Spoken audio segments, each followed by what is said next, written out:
Rachel, can you give me an overview of how Coram are using social media? Yeah, Coram, despite being the oldest children's charity in the UK, haven't been using social media for very long. Yeah. So what we've started to do, we've had an account for about 2 years, but we've not really done much with it, and that's just due to time and resources, because everyone's time is precious at the charity, and we've got to be doing what's going to matter most for children and what's the most important thing to our mission. So since June, it's been part of my role to develop that social media platform. We use Facebook and Twitter at the moment, and I think we'll develop a YouTube channel in the future.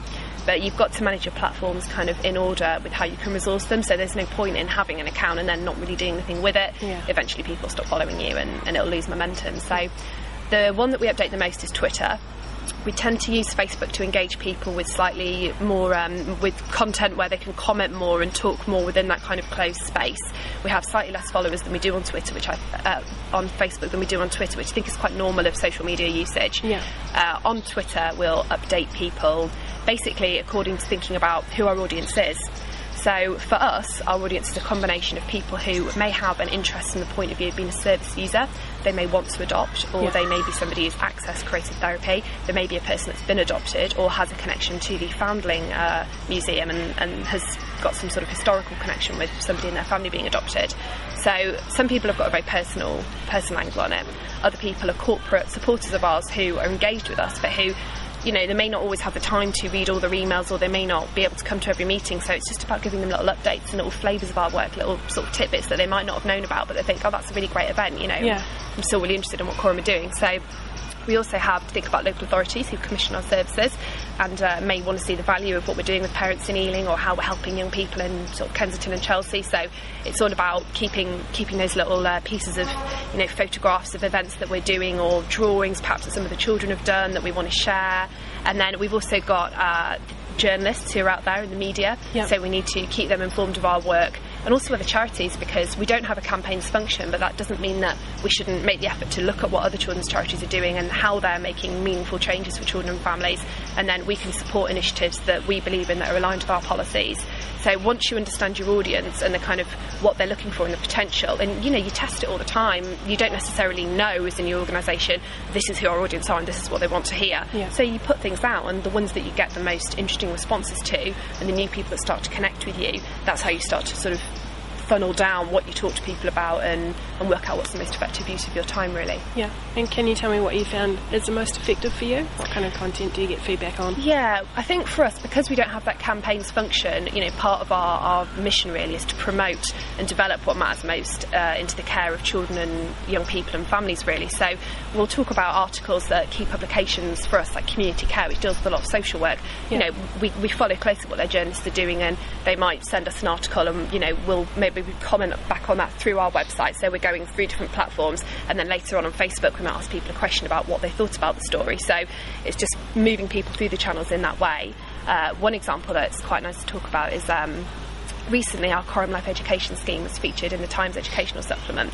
So even though there might be lots of people out there that are interested in that, they didn't all necessarily buy the Times Educational Supplement on that day. So when the Times wrote that story, because we've got an account, they put in @Coram Charity, so that brings it up on our Twitter feed, and that means that all of our supporters see that we're in this fantastic article. So then they might want to go out and buy the magazine, which they might not have done if they hadn't known, or they can link through to the website. And then it's just about being creative with the content. So some other things we did that day were we had the puppets who were in the films, the Coram Life Education films, in the office that day. So we did a silly picture where we got they're called Derek, Kiki, and we sort of set them up reading the paper and saying, oh look, there we are, there we are on the Twitter account. People thought it was funny, and they retweeted it to their followers. And also the people who actually do the puppeteering, because they're not real, they are puppets, so the guys that do the puppeteering for us, we sent it to them as well, and they thought it was funny and retweeted it to all of their followers, and they sent it back to us. So that was another way. And then of course we put up a case study about Coram Life Education and why it's so important, and then we rounded it off later in the week by putting up some quotes from children that had done Coram Life Education that week. So I don't think I want to drink alcohol, because I don't want to do anything that isn't safe. Or another little girl who said it's nice to be able to say no to a friend without upsetting them.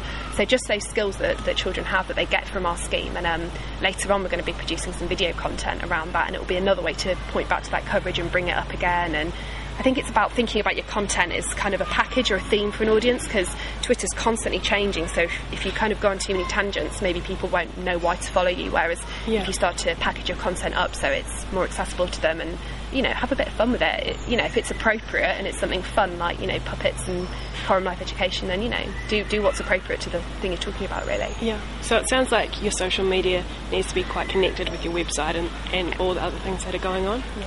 Yeah, absolutely. So if we've, for example, we've been profiled quite a lot in the Times campaign about adoption, and when Martin Neri wrote a report on adoption, which came out quite recently, we retweeted the article, especially where we were mentioned, and we also prepared a statement which went up on our website, and then we also asked people a question about the report through our social media account, through our Facebook account again. So it's just about the different ways that people want to engage with it. And going forward, we don't get a lot of activity through Facebook at the moment because, you know, we've only really started doing it recently. You can't expect people to kind of engage with these straight away. But going forward, we're going to start doing polls on Facebook, so we can ask people you know, why they joined our group and what kind of content they're enjoying reading, and then we'll use that to inform what we push out through our social media, through our Twitter channel, and then we can monitor what's the most effective, really, and start to think about streamlining the messages for the audience.